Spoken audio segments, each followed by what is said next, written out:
and welcome back to my channel. If you're new, hi, I am Z. Call me Z. And I am reading Percy Jackson and the Olympians, The Lightning Thief, written by Rick Riordan. I will be reading the whole series as well as the Heroes of Olympus books. So, don't be too upset when I finish this book. If you do enjoy the way I have been doing things so far, please like and subscribe and let me know that I'm doing good. But without further ado, Chapter 3. Confession time. Well, before we start the chapter, I should read the chapter title first, huh? Chapter 3. Grover unexpectedly loses his pants. Confession time. I ditched Grover as soon as we got to the bus terminal. I know, it was rude. But Grover was freaking me out, looking at me like I was a dead man, muttering, "Why does this always happen? And why does it always have to be 6th grade?" Whenever he got upset, Grover's bladder acted up, so I wasn't surprised when, as soon as we got off the bus, he made me promise to wait for him, then made a beeline for the restroom. Instead of waiting, I got my suitcase, slipped outside, and caught the first taxi uptown. East 104th and 1st, I told the driver. Word about my mother before you meet her. Her name is Sally Jackson, and she's the best person in the world, which just proves my theory that the best people have the rottenest luck. Her own parents died in a plane crash when she was 5, and she was raised by an uncle who didn't care much about her. She wanted to be a novelist, so she spent high school working to save enough money for a college with a good creative writing program. Then her uncle got cancer and she had to quit her senior year to take care of him. After he died, she was left with no money, no family, and no diploma. The only good break she ever got was meeting my dad.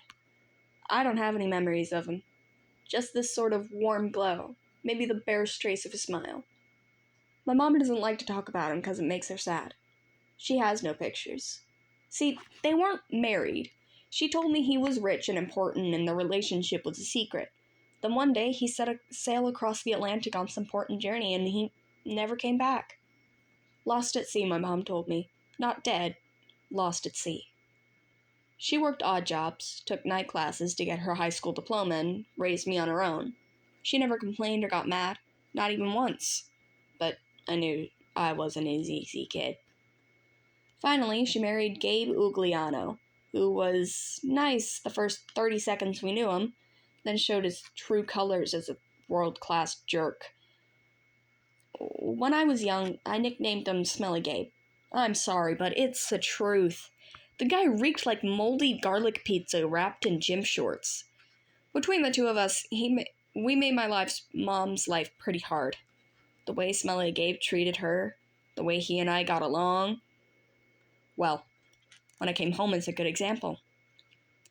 I walked into her little apartment, hoping my mom would be home from work. Instead, Smelly Gabe was in the living room, playing poker with his buddies. The television blared ESPN. Chips and beer cans were strewn all over the carpet. Hardly looking up, he set around a cigar. "So you're home?" "Where's Mom?" "Working," he said. "You got any cash?" That was it. "No. Welcome back. Good to see you. How's your life been the last 6 months?" Gabe had put on weight. He looked like a tuskless walrus in a thrift store clothes. He had about 3 hairs on his head, all combed over his bald scalp, as if that made him handsome or something. He managed the electronics mega mart in Queens, but he stayed home most of the time. I don't know why he hadn't been fired long before. He just kept on collecting paychecks, spending the money on cigars that made me nauseous, and beer, of course. Always beer. Whenever I was home, he expected me to provide his gambling funds. He called that our guy's secret, meaning if I told my mom, he would punch my lights out. "I don't have cash," I told him. He raised a greasy eyebrow. Gabe could sniff out money like a bloodhound, which was surprising since his own smell could have covered up anything. You took a taxi from the bus station, he said. Probably paid for the 20. Got $6-7 and change. Somebody expects to live under this roof, he ought to carry his own weight. Am I right, Eddie? Eddie, the super apartment building, looked at me with a twinge of sympathy. Come on, Gabe, he said. The kid just got here. Am I right? Gabe repeated. Eddie scowled into his bowl of pretzels. The other two guys passed gas in harmony. Fine, I said. I dug a wad of dollars out of my pocket and threw the money on the table. I hope you lose. Your report card came, brain boy, he shouted after me. I wouldn't act so snooty. I slammed the door to my room, which really wasn't my room. During the school months, it was Gabe's study. He didn't study anything in there except old car magazines, but he loved shoving my stuff in the closet, leaving his muddy boots on my windowsill, doing his best to make the place smell like his nasty cologne and cigars and stale beer. I dropped my suitcase on the bed. Home sweet home. Gabe's smell was almost worse than the nightmares about Mrs. Dodds, or the sound of that old fruit lady's shears snipping the arm. But as soon as I thought of that, my legs felt weak. I remembered Grover's look of panic, how he'd made me promise I wouldn't go home without him. A sudden chill rolled through me, like something was looking for me right now. Maybe pounding its way up the stairs, growling long, horrible talons. Then I heard my mom's voice. Percy? She opened the bedroom door and my fears melted. My mother can make me feel good just by walking into the room. Her eyes sparkle and change color in the light. Her smile is as warm as a quilt. She's got a few gray streaks mixed in with her long brown hair. But I never think of her as old. When she looks at me, it's like she's seeing all the good things about me. None of the bad. I've never heard her raise her voice or say an unkind word to anyone. Not even me or Gabe. Oh, Percy, she hugged me tight. Can't believe it. You've grown since Christmas. Her red, white, and blue Sweet on America uniform smelled like the best things in the world. Chocolate, licorice, and all the other stuff she sold at the candy shop in Grand Central. She'd brought me a huge bag of free samples, the way she always did when I came home. We sat together on the edge of the bed while I attacked the blueberry sour strings. She ran her hand through my hair and demanded to know everything I hadn't put in my letters. She didn't mention about my getting expelled. She didn't seem to care about that. But was I okay? Was her little boy doing all right? I told her she was smothering me and to lay off, and all that, but secretly, I was really, really glad to see her. From the other room, Gabe yelled, Hey, Sally! How's about some bean dip, huh? I gritted my teeth. My mom is the nicest lady in the world. She should have been married to a millionaire, not to some jerk like Gabe. For her sake, I tried not to sound upbeat about my last days at Yancey. I told her I wasn't too down about the expulsion. It almost lasted the whole year this time. I'd made some new friends, I'd done pretty well in Latin, and honestly, the fights hadn't been as bad as the headmaster had said. I liked Yancey Academy. I really did. I put a good spin on the year, I almost convinced myself. Started choking up, thinking about Grover and Mr. Brunner. Even Nancy Beaufort suddenly didn't seem so bad. Until that trip to the museum. What? My mom asked, her eyes tugging at my conscience, trying to pull out the secrets. Did something scare you? No, Mom. I felt bad lying. I wanted to tell her about Mrs. Dodds and the 3 old ladies with the yarn, but I thought it would sound stupid. She pursed her lips. I knew she was holding it back, but she didn't push me. I have a surprise for you. We're going to the beach. Montauk? My eyes widened. Montauk? Montauk? 3 nights. Same cabin. When? She smiled. As soon as I get changed. I couldn't believe it. My mom hadn't been to Montauk the last 2 summers because Gabe said there wasn't enough money. Gabe appeared in the doorway and growled, "Bean dip, Sally. Didn't you hear me?" I wanted to punch him, but I met my mom's eyes and I understood she was offering me a deal. Be nice to Gabe for a little while, just until she was ready to leave for Montauk. Then we would get out of there. "I was on my way, honey," she told Gabe. "We were just talking about the trip." Gabe's eyes got small. "The trip? You mean you were serious about that?" "I knew it," I muttered. "He won't let us go." "Of course he will," my mom said evenly. "Your stepfather is just worried about money, that's all. Besides," she added, "Gabriel won't have to settle for bean dip. I'll make him enough 7-layer dip for the whole weekend. Guacamole, sour cream, the works." Gabe softened a bit. "So this money for your trip comes out of your clothes budget, right?" "Yes, honey," my mother said. "And you won't take my car anywhere but there and back?"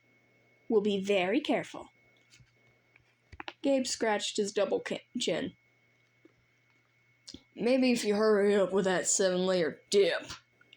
Maybe if that kid apologizes for interrupting my poker game." "Maybe if I kick you in your soft spot," I thought, "and make you sing soprano for a week." But my eyes warned me not to make him mad. Why did she put up with this guy? I wanted to scream. Why did she care what he thought? "I'm sorry," I muttered. "I'm really sorry I interrupted your incredibly important poker game. Please go back to it, right now." Gabe's eyes narrowed, his tiny brain probably trying to detect sarcasm in my statement. "Yeah, whatever," he decided. He went back to his game. "Thank you, Percy," Mom said. "Once we get to Montauk, we'll talk more about whatever you've forgotten to tell me. Okay?" For a moment, I thought I saw anxiety in her eyes. The same fear I'd seen in Grover during the bus ride, as if my mom felt an odd chill in the air. But then her smile returned and I figured I must have been mistaken. She ruffled my hair and went to make Gabe his 7-layer dip. An hour later, we were ready to leave. Gabe took a break from his poker game long enough to watch me lug my mom's bags to the car. He kept gripping and groaning about losing her cooking and, more importantly, his 78 Camaro for the whole weekend. "Not a scratch in this car, brain boy," he warned me as I loaded the last bag. "Not one little scratch." Like I'd be the one driving. I was 12. But that didn't matter to Gabe. If a seagull so much as pooped on his paint job, he'd find a way to blame me. Watching him lumber back towards the apartment building, I got so mad I did something I can't explain. As Gabe reached the doorway, I made the hand gesture I'd seen Grover make on the bus. A sort of warding off evil gesture. A clawed hand over my heart, then a shoving movement towards Gabe. The screen door slammed shut so hard it whacked him in the butt and sent him flying up the staircase, as if he'd been shot from a cannon. Maybe it was just the wind or some freak accident with the hinges, but I didn't stay long enough to find out. I got in the Camaro and told my mom to step on it. Our rental cabin was on the South Shore, way out at the tip of a Long Island. It was a little pastel box with faded curtains half sunken into the dunes. There was always sand in the sheets and spiders in the cabinets, and most of the time the sea was too cold to swim in. I loved the place. We'd been going there since I was a baby. My mom had been going even longer. She never exactly said, but I knew why the beach was special to her. It was the place where she'd met my dad. As we got closer to Montauk, she seemed to grow younger, years of worry and work disappearing from her face. Her eyes turned the color of the sea. We got there at sunset, opened all the cabin's windows, and went through our usual cleaning routine. We walked on the beach, fed blue corn chips to the seagulls, and munched on blue jelly beans, blue saltwater taffy, and all the other free samples my mom had brought home from work. I guess I should have explained the blue food. See, Gabe had once told my mom there was no such thing. They had this fight, which seemed like a really small thing at the time, but ever since, my mom went out of her way to eat blue. She baked blue birthday cakes, she mixed blueberry smoothies, she bought blue corn tortilla chips, and brought home blue candy from the shop. This, along with keeping her maiden name Jackson rather than calling herself Mrs. Ugliano, was proof that she wasn't totally suckered by Gabe. She did have a rebellious streak like me. When it got dark, we made a fire. We roasted hot dogs and marshmallows. My mom told me stories about when she was a kid, back before her parents died in the plane crash. She told me about the book she wanted to write someday, when she'd have enough money to quit the candy shop. Eventually, I got up the nerve to ask what was always on my mind whenever we came to Mom Talk. My father. My mom's eyes got all misty. I figured she would tell me the same things she always did, but I never got tired of hearing them. He was kind, Percy, she said. Tall, handsome, and powerful, but gentle, too. You have his black hair, and his green eyes. Mom fished a blue jelly bean out of her candy bag. I wish he could see you, Percy. He would be so proud. I wonder how she could say that. What was so great about me? A dyslexic, hyperactive boy with a D+ report card, kicked out of school for the 6th time in 6 years. How old was I? I asked. I mean, when he left? She watched the flames. He was only with me for one summer, Percy. Right here at this beach. This cabin. But he knew me as a baby. No, honey. He knew I was expecting a baby. But he never saw you. He had to leave before you were born. I tried to square with the fact that I seemed to remember something about my father. A warm glow. A smile. I had always assumed he knew me as a baby. My mom never said it outright, but still, I felt it must be true. Not to be told that he'd never even seen me. I felt angry at my father. Maybe it was stupid, but I resented him for going on that ocean voyage, for not having the guts to marry my mom. He'd left us, and now we're stuck with Smelly Gabe. Are you gonna send me away again? I asked her. To another boarding school? She pulled a marshmallow from the fire. I don't know, honey. Her voice was heavy. I think we'll have to do something. Because you don't want me around. I regretted the words as soon as they were out. My mom's eyes welled with tears. She took my hand, squeezed it tight. Oh, Percy, no. I have to, honey. For your own good, I have to send you away. Her words reminded me of what Mr. Brenner had said, that it was best for me to leave Yancey. Because I'm not normal, I said. You say that if it's a bad thing, Percy, but you don't realize how important you are. I thought Yancey Academy would be far enough away. I thought you'd finally be safe. Safe from what? She met my eyes, and a flood of memories came back to me.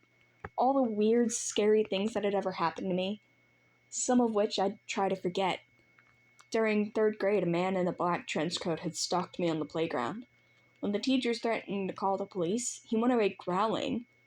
But no one believed me that when I told them what was under his broad-brimmed hat, the man only had one eye, right in the middle of his head.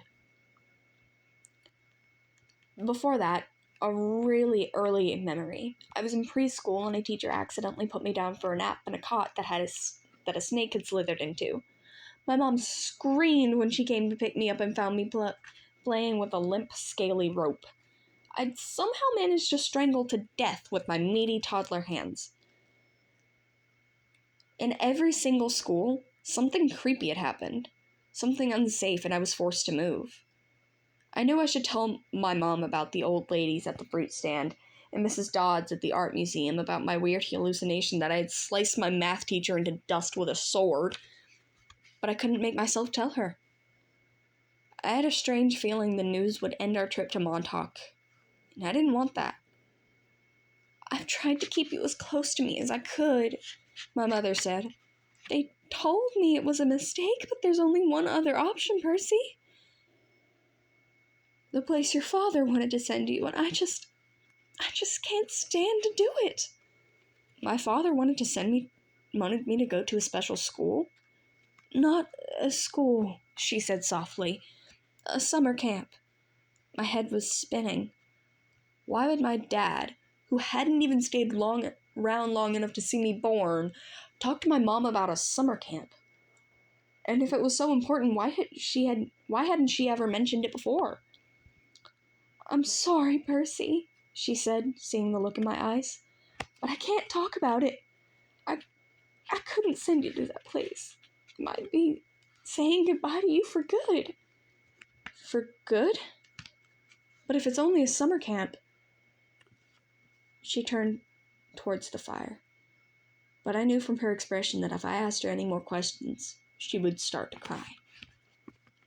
That night, I had a vivid dream. It was storming on the beach, and two beautiful animals, a white horse and a golden eagle, were trying to kill each other at the end of the surf. The eagle swooped down and slashed the horse's muzzle with its huge talons. The horse reared up and kicked at the angel's wings. As they fought, the ground rumbled, and a monstrous voice chuckled somewhere deep beneath the earth, goading the animals to fight harder. I ran toward them, knowing I had to stop them from killing each other. But I was running in slow motion. I knew I would be too late. I saw the eagle dive down, its beak aimed at the horse's wide eyes, and I screamed, "No!" I woke with a start. Outside, it really was storming, the kind of storm that cracks trees and blows down houses. There was no horse or eagle on the beach, just lightning making false daylight and 20-foot waves pounding the dunes like artillery. With the next thunderclap, my mom woke. She sat up, eyes wide, and said, "Hurricane." I knew that wasn't crazy. I knew that was crazy. Long Island never sees hurricanes this early in the summer. But the ocean seems to have forgotten. Over the roar of the mine, I heard a distant bellow, an angry, tortured sound that made my hair stand on end. Then a much closer noise, like mallets in the sand. A desperate voice, someone yelling, pounding on our cabin door. My mother sprang out of the bed in her nightgown and threw open the lock. Grover stood framed in the doorway against a backdrop of pouring rain. But he wasn't exactly Grover. "Searching all night," he gasped. "What were you thinking?" My mother looked at me in terror, not scared of Grover, but of why he'd come. "Percy," she said, shouting to be heard over the rain. "What happened at school? What didn't you tell me?" I was frozen, looking at Grover. I couldn't understand what I was seeing. "Oh, Zeokai, oh, Loi, Deoi," he yelled. "It's right behind me, didn't you tell her?" I was too shocked to register that he had just cursed in ancient Greek, and I had understood him perfectly. I was too shocked to wonder how Grover had gotten here by himself in the middle of the night, because Grover didn't have his pants on. And where his legs should be. My mom looked at me sternly and talked in a tone she'd never used before. "Percy, tell me now." I stammered something about the old ladies at the fruit stand and Mrs. Dodds, and my mother stared at me, her face deathly pale in the flashes of the lightning. She grabbed her purse and tossed me my rain jacket and said, "Get to car, both of you. Go." Grover ran for the Camaro, but he wasn't running exactly. He was trotting, shaking his shaggy hindquarters. And suddenly his story about a muscular disorder in his legs makes sense to me. I understood how he could run so fast and still limp when he walked. Because where his feet should be, there were no feet. There were cloven hooves. And that is the end of chapter 3. I hope you enjoyed, and once again, like and subscribe if you wish for me to do more. Thank you, and goodbye.